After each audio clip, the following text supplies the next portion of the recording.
మన ఇంట్లో మన పర్సనల్ సిస్టమ్ ఉన్నప్పుడు లెవెల్స్ ఆడితే అదొక ఇది అప్పుడే ఛార్జింగ్ అయిపోయిందా? అది టాపిక్ ఇప్పుడే స్టార్ట్ అయింది. క్యాసెట్ గేమ్ లో అసలు టెక్ ఫ్యూచర్ ఏమనిపించేది అంటే డార్లింగ్, గన్ ఉండేది. అవును, ఆ గన్ని తీసుకొని ఆ ఫ్లై అవుతున్న బర్డ్ యాడ్ అయితే అసలు అది మాత్రం ఎపిక్ అనిపించేది. అసలు టీవీ దగ్గరికి వెళ్ళి కొట్టేవాడిని నేను. మనలో వైలెన్స్ గేముల నుంచి తెప్పించారబ్బా మనుషులను చిన్నప్పుడే. దానికి కాల్సారి దీన్ని బాలా బ్రో బీపేస్తున్నాడు.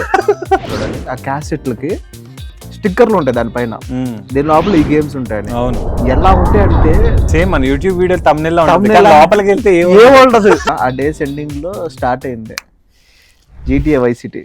బాబా ఆ చీట్ కోడ్ పేరు ఏదో రావట్లేదు కానీ ఆ చీట్ కోడ్ కొడితే ఆ GTA Vice City గేమ్ లో ఉన్న అమ్మాయిలు అందరూ మంచి తిరుగుతూ ఉంటారు. అవునా, నాకు తెలియదు. తెలీదా?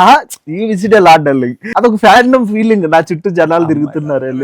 వెళ్ళి అమ్మాయి కార్ ఎక్కిన తర్వాత లైఫ్ తగ్గుతా ఉంటది. నేను అబ్జర్వ్ చేయలేదు. అయితే లాట్ బ్రో, 10 మంది అమ్మాయిలు కాన్సన్ట్రేట్ చేశారు, నేను ఒకే అమ్మాయి మీద కాన్సన్ట్రేట్ చేశాను. చైనా ఫోన్లు తెలుసబ్బా నాకు. బస్సుల్లో బస్సుల్లో పెద్ద సౌండ్లు పెట్టి కొంతమంది వెళ్తా ఉండేవాళ్ళు. నేను ఫేస్బుక్ అంటే మనకు తెలిసిన దానిలోనే ఫ్రెండ్స్ మాట్లాడడం ఇంకా బయట వాళ్ళతో మాట్లాడిందంటే తక్కువే. అలాగే చెప్తారులే కెమెరా ముందు, ఇంకేం చెప్తారు కదా. మీరు ఎక్కడ మాట్లాడతారు, అయినా డైరెక్ట్ కలుస్తారు కదా.